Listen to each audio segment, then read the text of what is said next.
honorable, vous avez la parole. Merci beaucoup pour la parole.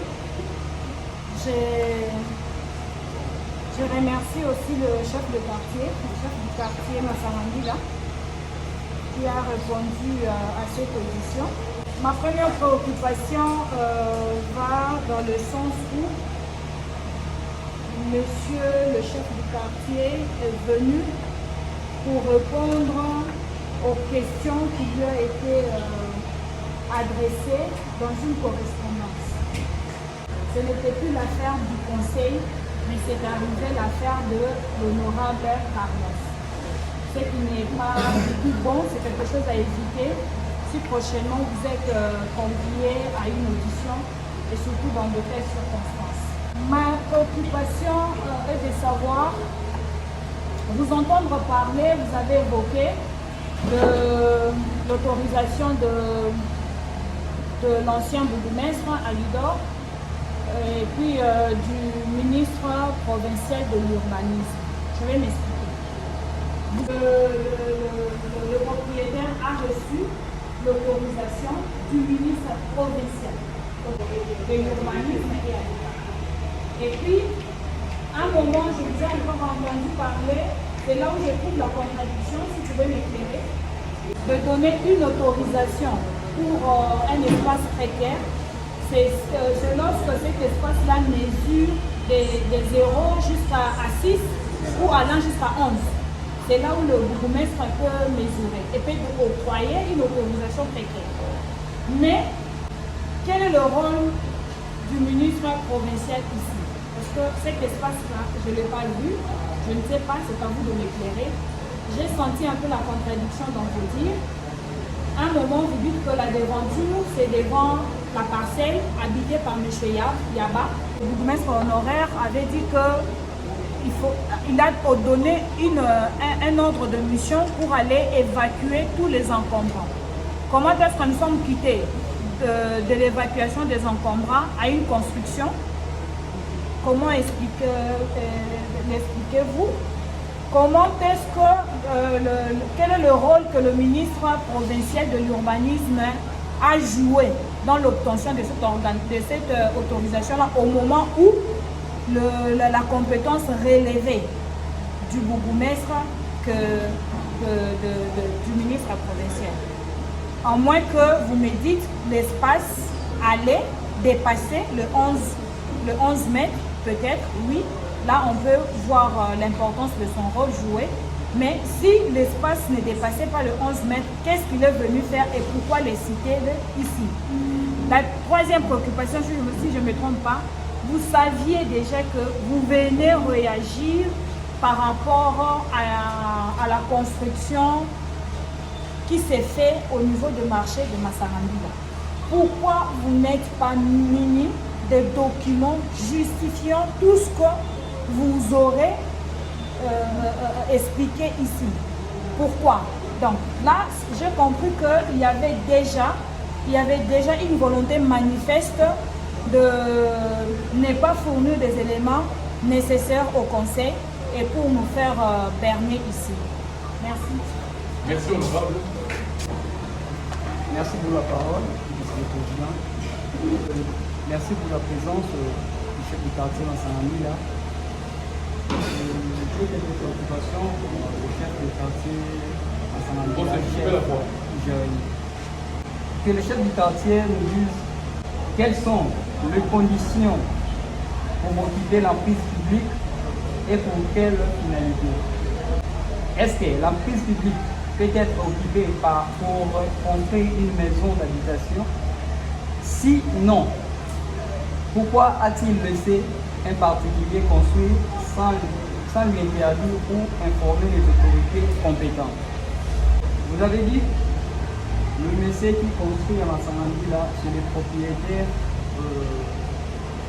de la parcelle, qui est derrière la maison. Okay.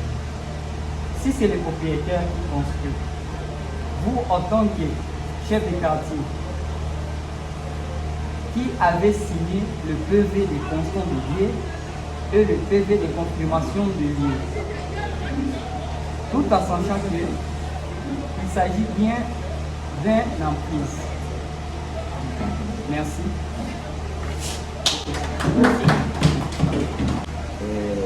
Monsieur le chef du quartier, je vous remercie encore pour votre présence.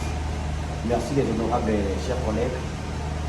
Moi, peut-être que ce n'est pas vraiment une question. J'ai voulu demander à M. Jérémy, nous sommes vos frères d'abord ici. Je pense que vous êtes chef du quartier et nous sommes les élus de cette commune. Moi, j'aimerais bien que c'était une collaboration étroite entre nous et vous. Et en vous attendant à tout ce que vous parlez, peut-être vous n'êtes de rien, mais il y a l'anguille sous roche. S'il y a quelque chose qui ne va pas, il faut le dénoncer. Parce que je sais que vous n'avez pas l'amabilité de vendre une emprise publique. Le monsieur qui habite le numéro 52, 51, sa parcelle est limitée là où il a clôturé sa parcelle. Le devant là, ce n'est pas sa parcelle, c'est l'emprise de l'État. Parce que lui, il a clôturé sa parcelle. Après sa clôture, ce n'est pas encore sa parcelle, c'est l'emprise de l'État. Et je sais que, comme si j'ai dit que non, vous pouvez être de rien, mais vous pouvez savoir aussi quelque chose. Et le monsieur qui est en train de construire, il a acheté ou il a pris ces choses-là, les documents avant vous, ou vous étiez déjà dans l'exercice. Je pense que si vous dites 2022, le bourgmestre actuel n'était pas encore à 2022. Donc ça a commencé avec le bourgmestre qui était à 2022. Or, même le bourgmestre peut vendre quelque chose de l'État, on peut aussi récupérer ça. Vous, vous êtes plus proche de la population.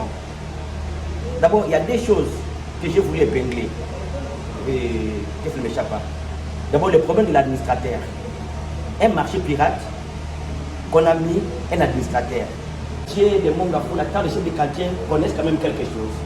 Pourquoi? Tout ce qui se passe à Mongafoula, nous avons besoin de notre commune. À part la commune de Mongafoula, on n'a pas une autre commune. C'est ici que nous sommes élus. On est obligé, comme a dit honorable Carlo, de défendre cette commune. Vous encore, vous êtes encore trop cher. Si on n'est pas là pour vous juger, mais nous voulons avoir l'éclaircissement. Une fois qu'on saura que non, voici c'est le bourgmestre ou c'est le type qui a fait ça, et que vous aussi vous étiez complice. Vous ne voyez pas, et vous aussi, vous êtes parmi ceux qui détruisent encore notre commune. Or que vous avez des belles initiatives. J'ai vu ce que vous avez fait à Maman Mobutu, j'ai vu ce que vous avez fait à Massangambila là-bas. Vous avez encore l'avenir, monsieur le chef du quartier. Nous voulons que vous dévoilez, vous parlez, comme l'honorable Peggy vient de dire ici. Il y a le ministre provincial qui a ordonné, il y a les bourgmestres encore. Or, le bourgmestre qui est là, il ne peut pas faire quelque chose sans l'avis de vous, chef du quartier, qui allez témoigner. Comme vient de dire l'honorable Harry.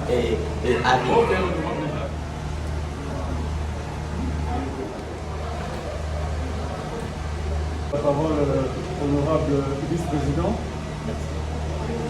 Honorable vice-président, honorable membre du bureau, chers collègues.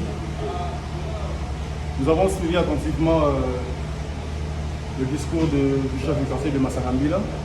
Question orale avec débat, parce que c'est pour le bien-être de notre commune, c'est pour le bien-être de la population mongafouloise qui a besoin d'un changement. Nous avons un mandat de 5 ans en tant qu'élu local. Cela n'est pas pour des conflits inutiles qui ne va pas profiter à la population de Mongafoula. Honorable Président, je tiens ici à rappeler et souligner qu'un chef de quartier est au service de la population. Le chef du quartier est le trait d'union entre les administrés et l'administration. Il aide l'administration à régler les problèmes de sécurité et de développement de sa commune. Il est consulté par le bourgmestre à chaque fois qu'il veut intervenir sur ces quartiers. Au regard de la loi organique numéro 10/011 du 18 mai 2010 portant fixation des subdivisions territoriales à l'intérieur des provinces, sur ces articles 21, 22, 23, il est bien écrit noir sur blanc les prérogatives et les limites d'un chef du quartier. Je crois que notre chef du quartier l'a énuméré, mais je crois qu'il le respecte. Celui qui l'a peut les lire personnellement. Je vais aller un peu rapidement. Alors, sur tout ce qui vient de se dire, la question était de savoir pourquoi octroyer l'espace public à une tierce personne. Et sur ça, au regard des lois organiques, de la loi organique que nous avons, que nous lisons tous les jours, parce que nous devons la mémoriser et la comprendre, je vais demander au bureau, je vais demander à la plénière, en se basant sur la loi organique et sur les lois y afférentes, demander à l'Assemblée plénière, le cas échéant, que des mesures drastiques soient prises pour faire respecter la loi. Nous sommes 15 élus dans la commune de Bongafula, toujours autour de la table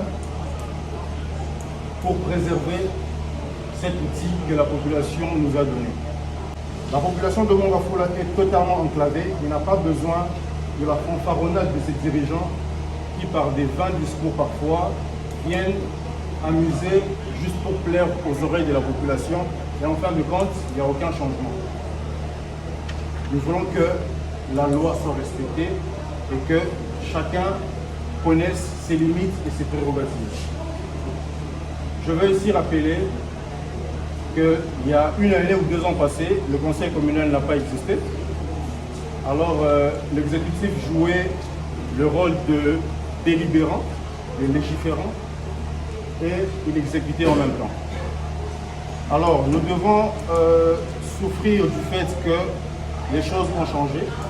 Avec ce mandat, c'est le conseil communal qui est un parlement qui, par le principe transversal, prend des décisions et l'exécutif constitué par le bourgmestre adjoint et les échevins exécute sur ce qui serait décidé dans ce parlement. Le marché de Massangambila, pirate ou pas, mais c'est un marché qui existe depuis toujours. Je veux rappeler ceci, peut-être que nous ignorons ce fait. Mongafula est relié à la province du Congo central, qui est certainement pour moi la province la plus fertile de notre pays, si je ne me trompe. Et de ce fait, Mongafula est une zone stratégique pour le développement de la chaîne de valeur agricole. C'est quelque chose à ne pas négliger. L'espace réservé au marché, nous démolissons, nous vendons à des tierces personnes parce que c'est ça qui a été dit. À preuve du contraire, jusque-là, je n'ai pas encore eu une réponse satisfaisante. Je veux dire ceci. En reliant à ce que j'ai dit par rapport au Congo central, nous pouvons voir que le fait de bousiller ou bien de démolir des marchés peuvent entraîner certains effets néfastes à la population de Mongafula. Et cela sera un bilan négatif pour les autorités locales que nous sommes. Je peux citer quelques effets néfastes. Cela peut conduire à une concurrence réduite par rapport à d'autres communes. Cela peut conduire à des options limitées par les consommateurs. Ça veut dire que il y a la nécessité parce que là on vendait les pondous, une telle personne. C'est dans ce sens-là. Le troisième point, cela peut conduire à une innovation étouffée. Et enfin, cela peut conduire à une réduction du bien-être des consommateurs et à un ralentissement de la croissance économique de notre commune. Je crois que j'ai 2 petites questions. Il y avait 3 questions, mais je crois que l'honorable Jacques a déjà soulevé cela.